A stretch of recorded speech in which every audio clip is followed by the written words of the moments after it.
What's going on, everybody? Hope you guys are having an awesome day, an amazing life.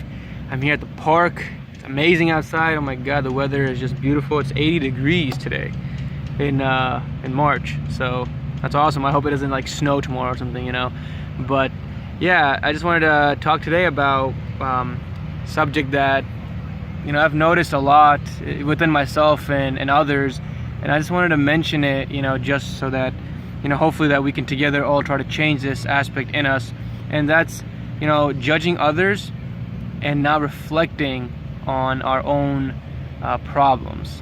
And what do I mean by that? What I mean by that is a lot of us are very quick to kind of just jump and judge others. We look at someone and we've already kind of constructed this long list of things that make up this person, whether they're good qualities or bad qualities, and most of the time they're bad qualities, and we judge that person. We judge them on their appearance, we judge them on how they talk, we judge them on how they walk, what they're wearing, we judge people on the way that they look, or whatever it is. We judge people a lot, and this is a problem because if you judge others, that doesn't leave room for you to actually analyze yourself, and that's really important, right? Because Gandhi said, "Be the change you want to see in the world." Why did he say that? What does that actually mean? How can I apply that to myself? And it's simple, right? If I want someone to change, if I want a certain person to change a certain trait in themselves, then I have to first look and make sure that I have fixed that issue in myself first, right? So if I'm a bad driver and I'm going around lecturing people, well, you guys, don't drive bad, and judging people when they're texting or whatever, but then here I am on my phone when I'm driving, texting and driving, then that makes me a hypocrite, right?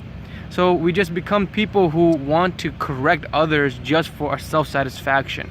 That if I can demean someone, I will feel good about myself, and that's really what we're trying to get out of it. And that's really dangerous, because that level or that type of approach to this problem is a very selfish end result, right? You're just gaining a satisfaction of yourself, that I corrected this person, I feel good about myself now, and I degraded the other person. Whether it's to their face or behind their back, and behind their back is a whole other set of issues, because now that's backbiting, right? So what I recommend is, look at yourself first, analyze yourself first, because if you change the things that you find annoying in others, I guarantee people will look and see that change in you, and they'll start to change themselves automatically, especially like if you are the head of the family, or if you are living still with your parents, or with your family, with your siblings, or you have a group of friends, and you have a good group of friends, and you want to change these people, right? You want to make sure that you first change yourself. If you and your friends are hanging out and no one's praying, for example, right? And you're getting mad, and you pray yourself, right? You pray yourself. Maybe you're praying at home, or you don't. When you pray, you don't include others. And you're just like, man, why don't you guys pray? This and that, you guys are bad Muslims. That's the wrong way to really go about it, right? Instead, simply just say, guys, you're playing basketball. It's you finished up a game. It's Zohar time, guys. Why don't we make wudu and just drop down quick salat? Simple as that. And they'll be like, yeah, let's do it. You know what I mean? So these kind of changes that we can make in our attitudes and in the way that we kind of deal with others, it will make a huge impact. Because right now I notice a lot of people, they're really just about themselves. They're about stroking their own ego. It's all about me. It's all about how much knowledge I have, and how can I belittle you, how can I misjudge you, or how can I read your intentions. How can you read someone's intentions, right? If someone did something for you or didn't do something for you, how can you jump to a conclusion? You don't know that person, what circumstance they might have been in, and they weren't able to fulfill, maybe a promise or maybe an obligation that they had, given you. You don't know. But immediately what human beings do, we immediately jump to a conclusion that, some bad conclusion, right? Some negative, bad conclusion about that person. So I think it's important that we change these kind of dynamics in ourselves, and they will start to form these really positive changes amongst the people that you're around.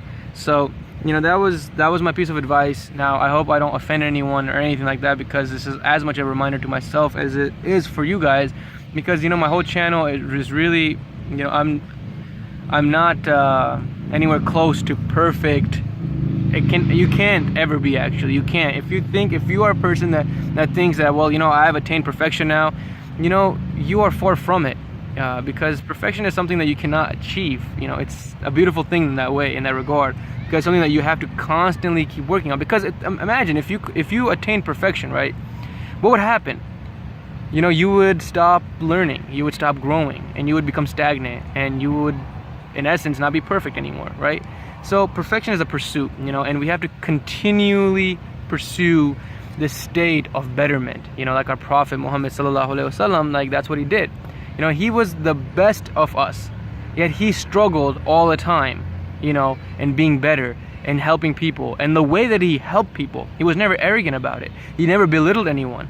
He was always kind, caring, compassionate. And these are things that we have to really ingrain in our heart right here, and they will affect us and change us. So I hope this reminder, helps even one person. I was looking at yesterday, and I see some people watching my videos from Iraq, from Beirut, from South America, from Malaysia, Pakistan. So I just wanted to say, Assalamu alaikum, hola, ahlan wa sahlan to all of you guys. For my Canadian and American brothers, what's going on, guys? Thank you so much for your support, man. It really means a lot to me. It means seriously so much that you guys watch, and I hope at the end of the day that I show you that life, a lot of times YouTubers, they put up a very fake version of life, where it's all edited out, it's all perfect, and that's not how life is. I'm not perfect, you're not perfect. This is a channel where we can grow together, where we can learn together, and I'll try my best to point you in the direction. If I see a resource, if I read a book, if I watch a Netflix movie, something that opens my mind and something that helps me, the first thing I want to do is I want to share with all you guys, because I truly care about everyone, and I want everyone to change. Because it's like, the analogy that I could give is like, if you are in a group of 5 people and only one person is making money, it's a lot harder to have fun and have a good time and do things together, right? But if that one person who's making money, if he focuses his attention on the rest of the people and helps elevate them and helps them out so that they're all making money, now together they can make a huge impact. So the same way with learning, man. If you're learning, if you're gaining knowledge, go out and share it with others, man. Go out and give back, and do it in a polite, respectful manner. Don't ever think that you're better than people. Don't, a scholar said that someone who has knowledge is that of a tree that bears fruit. It bows down, it becomes humble. The more you learn, the more humble you should be. So, I hope that this serves as a reminder to myself and to all of you guys. Please like, subscribe. Wow, that was disgusting. Please like, subscribe, and comment and share. And I will see you in the next video. Keep having an amazing life, guys. The greatest trick the devil ever played is he doesn't exist. The greatest trick the devil ever played was painting God a villainist.